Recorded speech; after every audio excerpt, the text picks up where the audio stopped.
Israeli सेना ने किया है बड़ा हमला।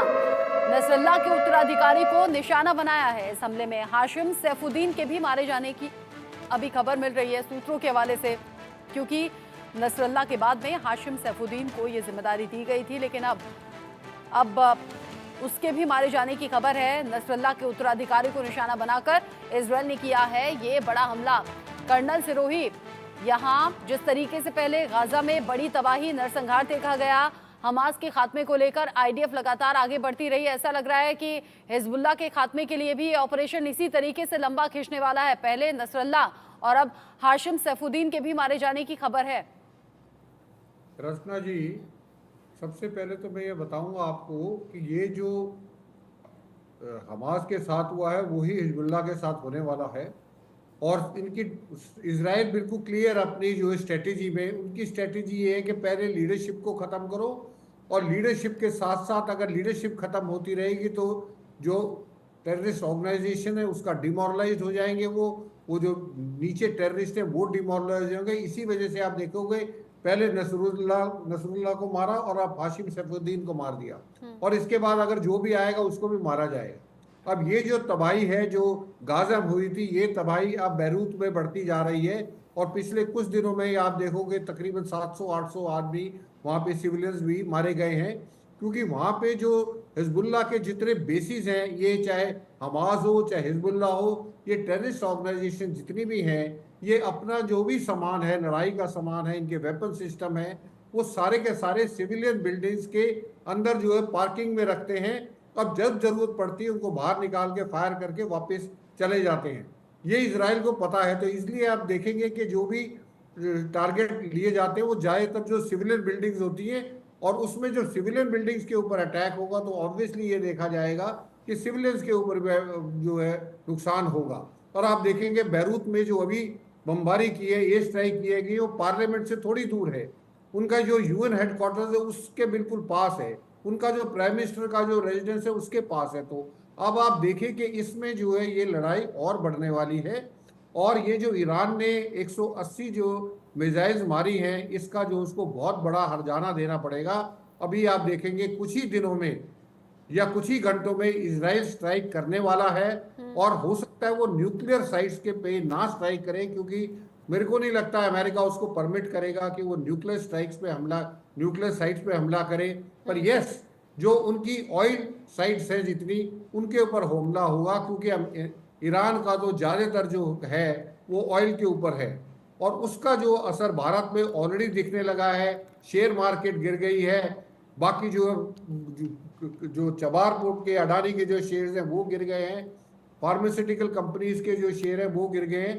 तो इसका असर भारत पर बहुत ज्यादा पड़ने वाला है। तो इसलिए मुझे लगता है कि हम जो है तबाही की तरफ बढ़ रहे हैं। रचना जी, जिस तरीके से अभी तक के अपडेट्स मिल रहे हैं, जैसे आपने कहा कि ऐसा नहीं करेगा, अमेरिका इजाजत नहीं देगा, तो ऐसा लग रहा है युद्ध में तो नियम कानून कायदे सब ताक पर रख दिए जाते हैं। और अगर हमास के खात्मे के लिए लंबे वक्त से, चूंकि 7 अक्टूबर के बाद से ही जिस तरीके से आईडीएफ ने मोर्चा संभाला हमास के खात्मे के लिए, वो अभी दोबारा से 7 अक्टूबर आने भी वाला है। करीब 1 साल हो गया है अब तो पूरा, लेकिन हमास का खात्मा अभी भी पूरी तरीके से हो नहीं पाया। लेकिन हाँ, बड़ी संख्या में बेगुनाह जरूर मारे गए।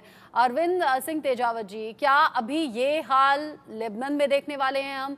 क्या यही हाल यमन में होगा? क्या यही हाल अब ईरान में होने वाला है? क्योंकि आईडीएफ तो पीछे हट नहीं रही। बेंजामिन नेतन्याहू साफ कर चुके हैं कि नहीं, हम युद्ध में पीछे हटेंगे नहीं। और उसका असर सीधे तौर पर ऐसा नहीं कि सिर्फ 2 देशों के बीच में युद्ध होगा तो फिर वहीं तक टिकेगा।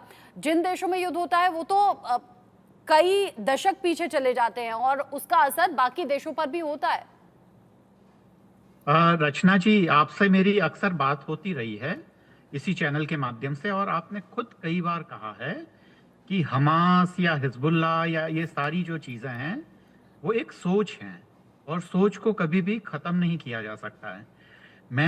मेरे जो दूसरे जो पैनलिस्ट हैं, चाहे वो सिरोही साहब हो, सहगल साहब हो या देवान साहब हो, उन तीनों के विश्लेषण से बहुत प्रभावित होते हुए मैं ये कहना चाहूँगा कि एक सोल्जर के नाते जो उनका विश्लेषण है और आगे युद्ध को कैसे बेहतरीन तरीके से आगे बढ़ाया जा सकता है, मैं उससे बहुत प्रभावित हूँ। पर आप देखिए कि 1982 में जो सबसे बड़ा मास किलिंग हुआ था, लगभग 20,000 लोग मारे गए थे लेबनान में। ये लेबनान की ही घटना है। और बदले में जो इजराइल के जो सोल्जर्स मारे गए थे वो 650 ही मारे गए थे। ये पहली बार नहीं था कि इजराइल ने उस पे किया। यह पहली बार नहीं था कि इजराइल ने लेबनान पे अटैक किया है। इससे पहले भी ऐसे बहुत सारी घटनाएं हुई है। 1978 में हुआ है, 1980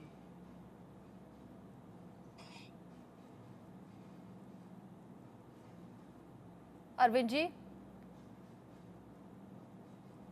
अरविंद जी आपकी आवाज़ नहीं आ रही है।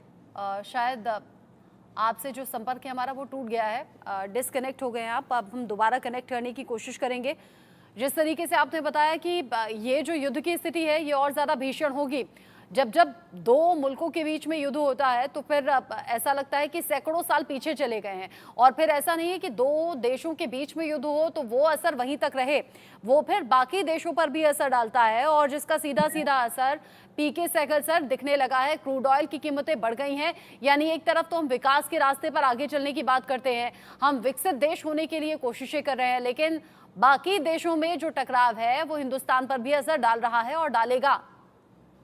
रचना जी, मैं माफी चाहता हूं, मैं अगर आप इजाजत दें तो जी अपनी बात खत्म कर लेता हूं। जी कुछ आप टेक्निकल हाँ हाँ ग्लिच हाँ आ गया था। जी आप बोलिए। तो मैं ये कह रहा था कि जो 1982 में जो यासर अराफात साहब, जो कि भारत के उस जमाने की सरकार के काफी करीब भी थे और इंदिरा को अपनी बेटी भी बुलाते थे, उनको खत्म कर दिया गया। पीएलओ पूरा खत्म हो गया। फिलिस्तीनी जो लिबरेशन ऑर्गेनाइजेशन था वो उसको तहस नहस कर गया और वो ट्यूनीशिया में शिफ्ट हो गया। तो उसके बदले में उससे भी ज्यादा ताकतवर हिजबुल्ला जो है वह बनकर आया है। तो इसका कोई अंत नहीं है। हालांकि यह सच है कि बड़े पैमाने पे अभी जो जान हानि हो रही है वो दरअसल लेबनान और ईरान और इनके नागरिकों की हो सकती है अगर युद्ध ज्यादा फैलता है तो। और मैं अपनी बात को यह कहते हुए मैं ये खत्म करूंगा कि इसमें भारत को तो बिल्कुल भी फायदा नहीं है। और इसीलिए कि जहां यूक्रेन और रूस की लड़ाई में जहां भारत ने मध्यस्थता की कोई पेशकश नहीं की, वहीं पर भारत यहां दबे स्वर में मध्यस्थता के लिए भी बोल रहा है जब तक कि दोनों पक्ष तैयार न हो जाए। तो ये सारी चीजें हैं, ये सारा घटनाक्रम है, मुझे रचना जी लगता है कि हमें ध्यान में रखना होगा। बिल्कुल आपने जी। सही कहा कि इससे भारत का तो भला बिल्कुल नहीं होने वाला है, लेकिन सवाल ये कि भला तो इसमें किसी का भी नहीं होगा। एक तरफ इजराइल के साथ